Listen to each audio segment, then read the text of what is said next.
Hey guys, this is Sarah. She does all of my video editing. So that's who, those videos that go on my Instagram, that's who puts them together. All right, so what I'm gonna do, this area here needs more depth, right? Because right now it's just root and then highlight. Yeah. So I'm gonna add depth in this pocket, which will be beautiful. Add brightness in around the fronts through here, and then a little bit through here.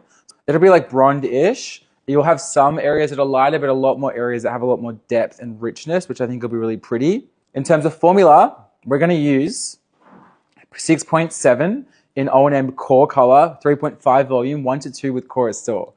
And that is going to give you a really, really rich brunette. So 0.7 is brunette, so equal parts of all primary colors. So it's quite warm, particularly on an already warm-ish highlight. So I'm going to add the depth through there. I'm not going to use any bleach today. I'm only going to use clear and 30 volume, so no bleach bronze.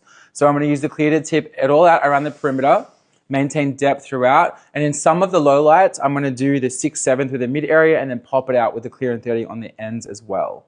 Will be gorgeous golden and bronze. Stunning. What we want to do here is section out where I want the face frame to live. I don't want it to be too thick in this part, otherwise it'll end up with a really heavy face frame. We don't want it to be too heavy, we want to create soft.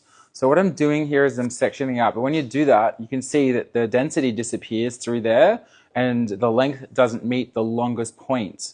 So what you want to do is come in here, go a little deeper and pull more hair into it.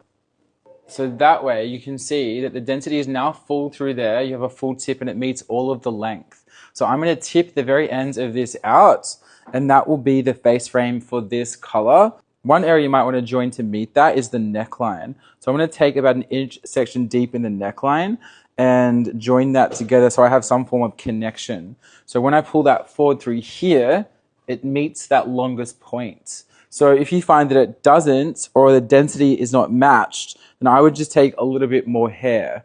And that way you're going to match the density, which is just going to give you a more uniform color throughout.